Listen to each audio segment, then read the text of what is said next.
আজি আপোনালোকলৈ লং ভিডিও এটা বনাইছো মই সবজি বনাইছো আপোনালোকক ইয়াতে ভিডিও বনাই দেখুৱাইছো দালি আৰু ফুলকবি আলু বনাইছো যেহেতু আজি মাহতে আহিব বলে হাহু মাহতে হেতু কাৰণে ধুমকে বনাইছো মই আৰু ভাতটো হৈ গল যেহেতু মই প্ৰথমতে দালি তেলপাক দিয়াটো আপোনালোকক দেখুৱাত নাছিল হেতু কাৰণে দেখুৱাই দিছো এতিয়া মই দালিটো বনাই আছো দালিটো বনাই হলে মই ধুনীয়াকৈ দিয়া আদা নহৰু পিছিছো আমাৰ যেহেতু মিক্সি নাই হেতু কাৰণে আমি খুন্দনাতে পিছো এতিয়া অলৰেডি মানে দালিটো হৈ গলে ধুনীয়া পাত দি দিছো আৰু মই মাংস কাৰণে আলু কাটি থলো আৰু এতিয়া মই নহৰু গুচাইছো পিয়াজ কাটি থলো নহৰু আদা ধুনীয়াকৈ খুন্দি দিম বুলি ভাবিছো এতিয়া মই মাংসৰ কাৰণে আৰু এক্সট্ৰাকে এতিয়া মই হেৰি কৰি আছো দেখিছানে আৰু ভাতটো যেহেতু হৈ গল এই দেখিছে আপোনালোকে আমাৰ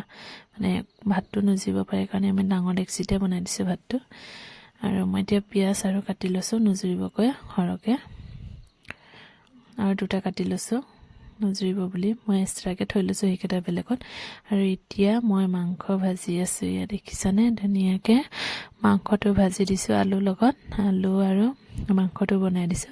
আৰু মই ইফালে আকৌ জালুক কিনি আনিছিলো শনিবাৰ দিনা জালুকটো মই গৰম পানীত টিকাই থৈছিলো দেখিছানে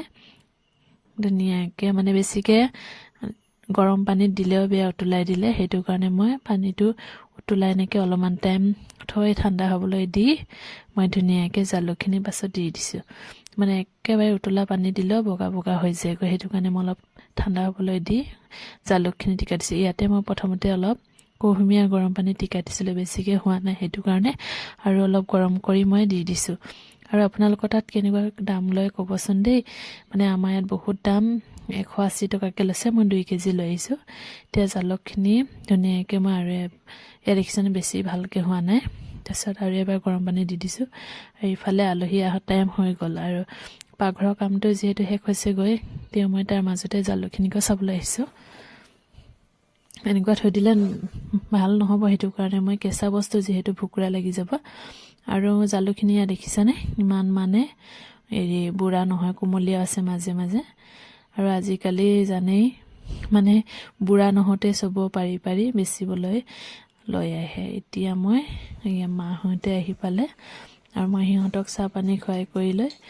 মই ভাতটো দি দিছো আৰু আপোনালোকে গম পাইছে চাগে ভিডিঅ' জৰিয়তে আমাৰ ঘৰটো বনাই আছো মানে ইমান ভালকৈ হোৱা নাই সম্পূৰ্ণ হোৱা নাই আজি মিস্ত্ৰী অহা নাই হেতু কাৰণে মানে